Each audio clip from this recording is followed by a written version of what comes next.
सुमित चौधरी की रिपोर्टिंग है सीधे अफगानिस्तान की सीक्रेट जेल से। अगली बड़ी खबर आपके सामने, प्ले करें इसको। यहां पर हमारे पास जो इंफॉर्मेशन है, बड़ी खबर, इंडियन टेलीविजन पर पहली बार तालिबानी आतंकी का कबूलनामा। टीवी 9 भारतवर्ष के रिपोर्टर सुमित चौधरी ने आतंकियों से बातचीत की है। सीक्रेट जेल में कैद तालिबानी आतंकियों का खुलासा। पाकिस्तान में तालिबान के आतंकियों को मिलती थी ट्रेनिंग। सुमित चौधरी से तालिबानी आतंकियों का कबूलनामा है ये। सीधे प्ले करें, दूसरा जो रिएक्शन है।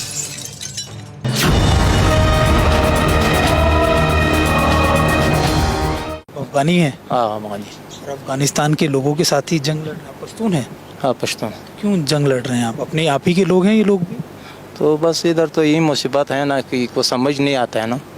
हाँ हाँ समझ नहीं आता है। फिर जब बन जाए फिर समझ आएगा कि चक्कर चल रहे हैं। कितने सालों से हैं आप तालिबान? तालिबान उस साथ तो कई अरसा हो गया। कितना अरसा भी फिर हो गया। उम्र कितनी है आपकी? उम्र तो हमारा कुछ 50 साल तक हुआ। 50 साल। कितने सालों से जुड़े हुए हैं? हम तो काफ़ी अरसे से होते हैं। अच्छा। हाँ, हमारा घर उधर था, हमारा रिहाइश उधर था, जाखिल कैम्प में। जाखिल कैम्प में पेशावर। पेशावर ऊपर। अच्छा, पेशावर से हैं। हाँ अच्छा। हाँ। तो अब यहाँ से नहीं, आप पेशावर से हैं? नहीं अभी तो घर इधर है। घर इधर है, हाँ। लेकिन रहते पेशावर में थे। तो पेशावर भी गए, कुछ बोला था? कोई अफसर मिला था पाकिस्तान आर्मी का? कोई कुछ मिला था? बोला क्या करने जा रहे हो, क्या करना है? कभी कुछ बोला था? अभी तो बोलना तो है, अब बोलना नहीं था तो इधर क्या आता, क्या करता था, इधर आता। हाँ। अभी क्या कुछ कहना चाहते हो? अगर आपको देख रहे हो तो क्या कुछ कहना चाहते ये तो हम कहना चाहता है कि भाई अगर हमारा मुल्क में ये लड़ाई ख़त्म हो जाएगा और कुछ एक दूसरे को लड़ना पड़ना नहीं चाहिए। हम इस तो बात फिर आराम से ज़िंदगी करना पड़ेगा तो और क्या करें। फिर जब लड़ना नहीं चाहिए तो आप क्यों लड़ रहे थे? आपने क्यों बंदूक उठाई? बस तो समझ नहीं आता था उन्हें। मैं सीधे चलूंगा हमारे साथ जो अफगानिस्तान से खास मेहमान जुड़ चुके हैं, नजीबुल्ला आजाद साहब। Sir, first of all thank you very much हमारे साथ जुड़ने के लिए। You're most welcome. आप हिंदी में कंफर्टेबल हैं या अंग्रेजी में?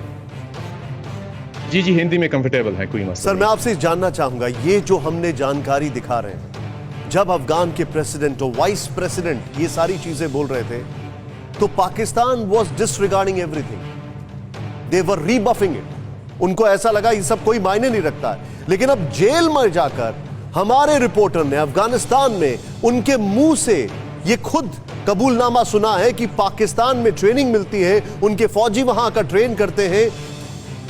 क्या ये आप लोगों के लिए एक आम बात हो गई है कि पाकिस्तान के जो लोग हैं वो तालिबान को ट्रेन करते हैं और पाकिस्तान का ये जो स्पिल ओवर है आपको झेलना पड़ता है? देखें, ये इंडियन अवाम और इंडिया मीडिया के लिए तो बहुत बड़ी बात होगी, शॉक होंगे, सरप्राइज होंगे, लेकिन यहाँ पे काफ़ी नॉर्मल सी बात है। नॉर्मल सी बात, ये बंदा तो फिर भी पश्तो स्पीकर था, चाहे इस साइड का हो या उस साइड का हो, लेकिन यहाँ पे हर दूसरे दिन अफगान मीडिया आउटलेट्स पे ऐसे लोग पकड़े गए हैं जो टिपिकल प्योर पंजाबी स्पीकर्स है, जो पाकिस्तान के पंजाब से ताल्लुक़ रखते हैं। और वो बारहा उन्होंने कहा है पकड़ जाने के बाद कि वो उन्हें पाकिस्तानी मिलिट्री ने वहाँ पे ट्रेनिंग दी है और वो सालों से यहाँ लड़ रहे हैं। बल्कि कुछ इवन ऐसे लोग भी पकड़े गए हैं पिछले महीने जो पाकिस्तानी मिलिट्री या फौज में थे, कैप्टन्स मेजर्स थे, जो अफगान गवर्नमेंट या अफगान सिक्योरिटी फोर्सेस ने पकड़े हैं। मीडिया के सामने उनने वही सारा कबूलनामा दिया है। ये तो एक तो ये इन आतंकवादियों की बात है। दूसरी बात ये है कि आपको याद होगा तकरीबन महीना पहले पाकिस्तान का जो इंटीरियर मिनिस्टर है शेख रशीद, उसने खुद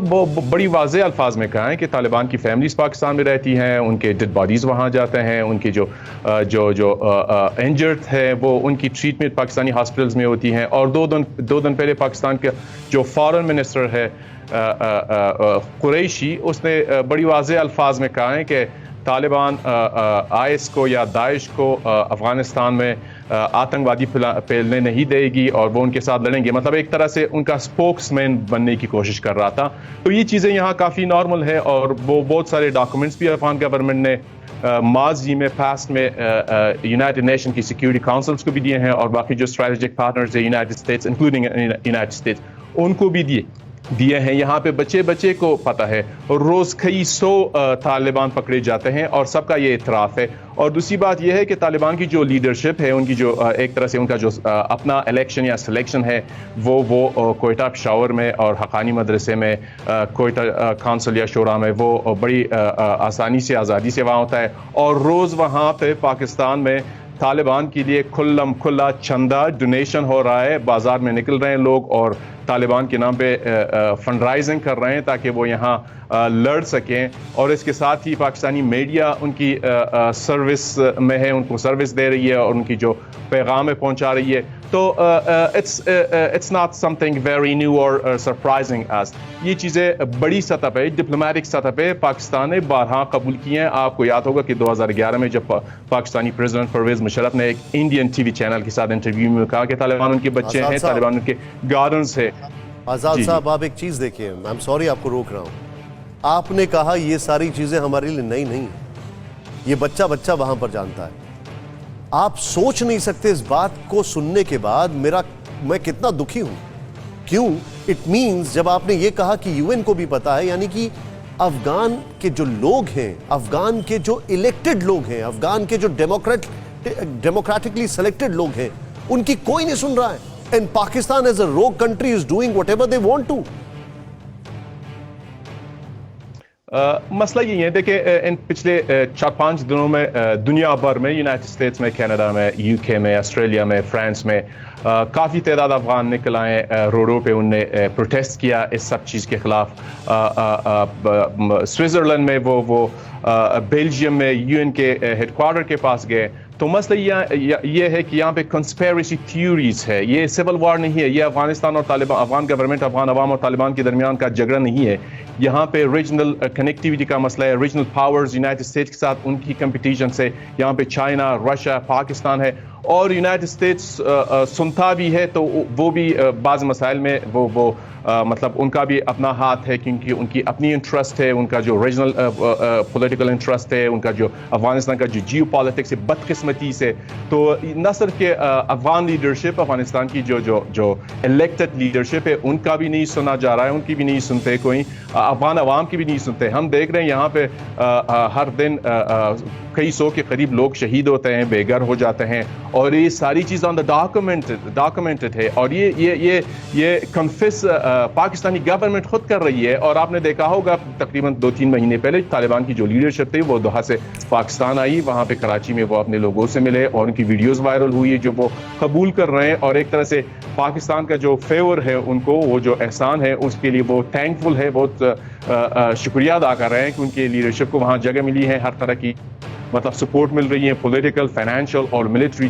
तो ये चीज़ें छिपी नहीं है। लेकिन बदकिस्मती से अफगानिस्तान पिछले 40 सालों से जंग लड़ रही है और इस जंग ने अफगानिस्तान की जो जियोग्राफी और इन लोगों को ऐसे किया है कि मतलब यहाँ पे बिग पावर्स अपने इंटरेस्ट को देखते हैं, जैसे वो थ्योरीज है, international theories, the two level game और सिक्योरिटी डायलेमा के अपनी छोटी सी इंटरेस्ट के लिए दूसरों का बहुत बड़ा नुकसान किया जाए। तो अफगानिस्तान इस वक्त ऐसी एक हालत में है कि मतलब दूसरों की छोटी सी इंटरेस्ट के लिए कुर्बानी दे रहे हैं। लेकिन अफगान अवाम को जैसे दहाइयों से कोई भी इस अवाम को नहीं हरा सकता, इस जोग्राफिया को नहीं हरा सकता।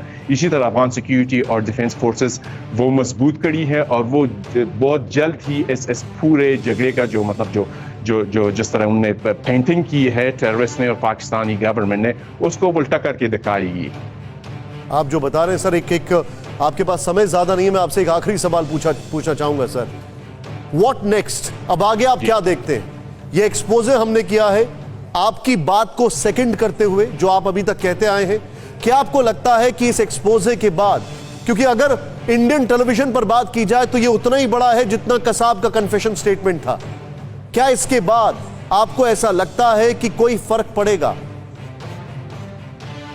सूरत हाल ऐसी है कि अगर ये सूरत हाल जारी रही तो पूरी इंसानियत को, पूरी दुनिया को थ्रेट है। अगर अफगानिस्तान एक सिविल वॉर में जाता है, जो नहीं जाएगा इंशाल्लाह, और अगर यहाँ पे सूरत हाल मजीद ख़राब होगी तो ये 90 का दहाई नहीं है कि यहाँ पे सारा कुछ यहीं पे ही होगा। नहीं, यहाँ से फिर इंटरनेशनल टेररिज्म वो अपनी एक्टिविटीज शुरू करके पूरी दुनिया को थ्रेट करेगी।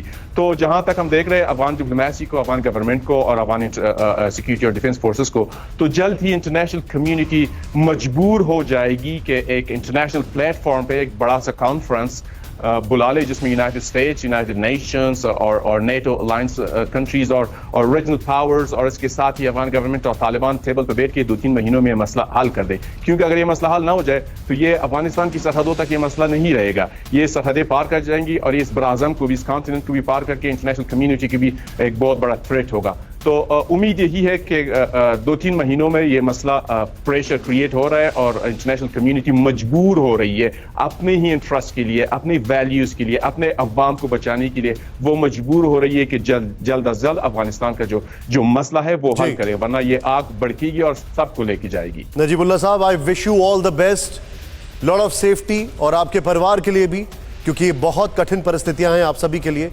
हमारे साथ जुड़ने के लिए आपका बहुत बहुत शुक्रिया। इन फ्यूचर ऑल्सो हम आपका जो ओपिनियन है वो अपने टेलीविजन चैनल्स पर रखते रहेंगे और दुनिया के सामने लाने की कोशिश करेंगे।